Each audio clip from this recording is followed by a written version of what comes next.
Hey, everybody. You are about to hear a brief retelling of the movie 365 Days. Enjoy the movie. While his father is the head of a large mafia group, negotiates the sale of young girls. Massimo Toricelli admires a woman on the beach through binoculars. Massimo's father refuses to work with live goods, despite the displeasure of his business partners. Finishing his conversation, he approaches his son, at which point he is shot with a sniper rifle. The bullet kills the father and injures Massimo. A few years later, Massimo becomes the head of the family and goes to deal with the bankers who advised him to invest the money. Massimo lost too much on this deal, so he decides to shake off the money owed to the financiers. But they refuse to share, and Massimo has to show dirt on each of them. After that, the financial issue was quickly resolved. Meanwhile, Laura Beale sits in a meeting with the owner of the hotel where she works. Her colleague tries to blame Laura for the recent problems at the hotel, but Mrs. Beale cleverly gets out of the situation and leaves her colleague to blame. Then she goes home, where her fiancé Martin is waiting for her and tries to persuade him for intimacy. However, Martin does not care about her and has to settle for a battery-operated device. Having settled things with the bankers, Massimo flew home. On the plane, he is told that someone has intercepted his shipment of powder. Massimo was upset by this news and decided to get even with the stewardess by brushing her teeth with his meat brush. The stewardess didn't mind, she even liked it a bit, and Massimo was lucky that at that moment the plane didn't hit the turbulence zone. Martin takes Laura to Sicily on vacation. It's her birthday, and in the evening Martin congratulates her on the holiday. In doing so, he acts like a pig. Laura goes to the toilet and meets Massimo on the way. He is clearly not accidentally here, and when Laura turned around, he had already disappeared. Apparently, he sighed over a low fence and hid in the bushes, for good effect. The next day, relaxing by the pool with a friend, Laura tells that at night she again did not break in bed. Then Martin appears and spoils the bride's mood even more. She realizes that her fiancé is a real jerk because he didn't give her a proper present. Moreover, Martin thinks only about himself and does not notice the girl at all. They quarrel, and in the evening Laura goes for a wander around the city. In one of the alleys she meets Massimo's man. After this meeting, Laura woke up only in the morning in an unfamiliar place. The door was locked. She spent the whole day in a room where she couldn't go to the bathroom or stew. In the evening the door was opened and she found herself in an ancient castle. Wandering the corridors, Laura came to the main hall and saw on the wall a picture of her. Laura marveled at how quickly the kidnappers had made her portrait, but it was more complicated than that. Massimo suddenly appeared behind her and Laura demanded answers from him. It turned out she had been drugged and kidnapped for one purpose, that was Laura falling in love with her captor. When Massimo was shot on that roof, he had a beautiful vision of the girl he fell in love with and survived. From that day on, he searched for this stranger. His search ended when he saw Laura at the airport. The protagonist ordered to kidnap her. Now he intends to keep her locked up for 365 days. During this time, Laura must fall in love with him. If this does not happen, she will be released. To make her realize that Martin is not her match, Massimo shows her pictures of Laura's fiancé roasting some sterlet. Laura is of course upset, but she had a low opinion of Martin before. She is much more worried about the kidnapping because she had another life and she can stay with this mafioso for a year. She tried to leave, but Massimo stopped her and made it clear that he would not tolerate disobedience. Laura heard him, drew her conclusions, and did what was right. Meanwhile, the head of the criminal clan had other things to do besides amorous ones. Mario reported that their organization may have a conflict with the Gattu's family. However, Massimo does not care about this because he kidnapped a girl and is trying to win her heart. Massimo finds a man who has tarnished the family's image. He not only steals from his clan, which can still be forgiven, but also sells girls to brothels. As punishment, Massimo promises to wipe him out so that not even a trace of him remains. And while he was sawing out this scoundrel, Laura escaped and saw the moment of elimination. She felt sick and fainted. When Laura woke up, it was morning and sitting next to her was Massimo, naked to the waist. He decided to start the trial and came up trumps, showing his pumped-up torso. explaining that last night he had finished off a very bad man. Massimo told Laura to get ready, for they had to leave soon.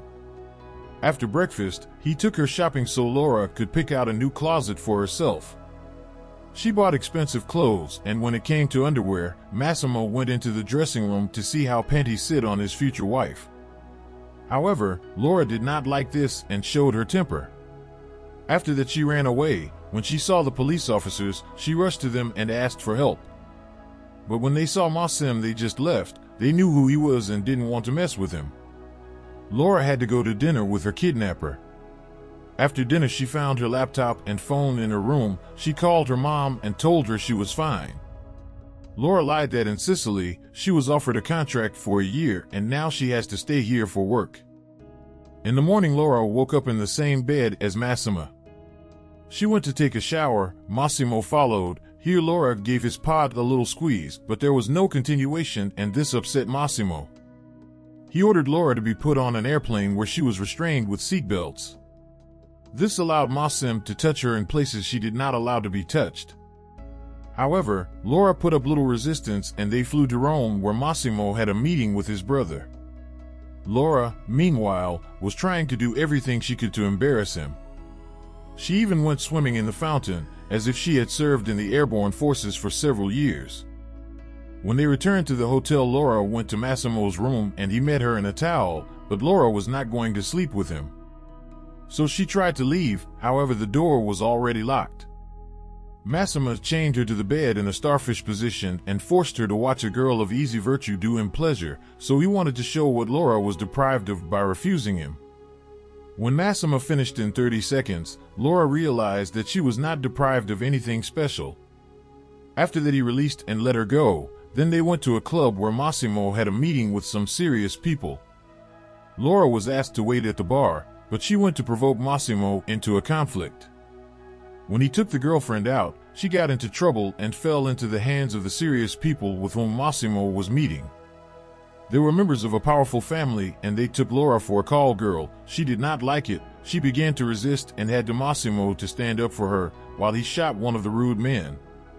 This brought the two families to the brink of war. Mario insisted that Massimo got rid of Laura and apologized for his deed. But he wasn't going to do it. Laura regretted what had happened, but she still felt that the club had treated her Christianly. She and Massimo started to quarrel on the yacht and Laura fell overboard. Massimo rescued her, and when Laura regained consciousness, his act impressed her. She had completely forgotten that it was his fault that she had fallen into the water. She wanted to thank her savior and let him do all sorts of things to her. Massimo had been faithful to her for so long that his manhood was enough for many approaches. They did each other very often, and when the fervor died down a little, Massimo invited his lover to a ball. When they went to the dance floor, Anna appeared. Massimo dated her until he met Laura. Anna was jealous, so she promised to finish off her rival. Massimo took her threat seriously. He took Laura after the ball and told her that he was sending her back to Poland for her own safety. Upon returning home, Laura first came to her friend Olga and told her what had happened. The friends decided to celebrate Laura's return. First in a spa, and then in a nightclub. Here Olga quickly found a boyfriend for the night and disappeared, while Laura met Martin. He wanted her back and followed her all the way home. Martin tried to enter, but Massimo was already there. Seeing the Sicilian stallion, Martin retreated. Laura attacked Massimo with accusations.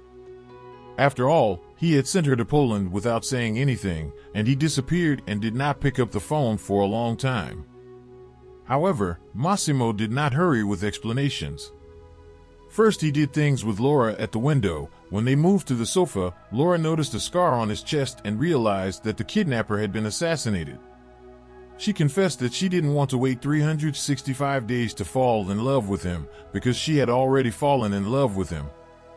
In the morning, Laura woke up with an engagement ring on her finger, and when Massimo offered her hand and heart, she accepted. After that, they went to the store to do some shopping and then to meet her parents. They liked Massimo, which meant they could have a wedding. It was decided to organize the celebration in Sicily. But Massimo did not want to invite any of Laura's relatives so that they would not know what he was doing. He allowed only Olga to be invited, and Laura was not feeling well. When she met Olga, she told her about her ill health and she realized that Laura was pregnant. She advised her not to hide the news from her lover. Together with her friend, they went to choose a wedding dress. Having picked up the perfect outfit, Laura was happy. Then they went home, and on the way Laura called her fiancé to tell him that she was expecting a child. At the same moment Mario found out that Laura was being assassinated. He couldn't get through to his boss because he was talking to the bride. When her car drove into the tunnel, the connection was lost, and then Mario appeared. He hurried as fast as he could, but he was still late. From the look on his face, Massimo understood everything. He realized that he had lost his beloved forever.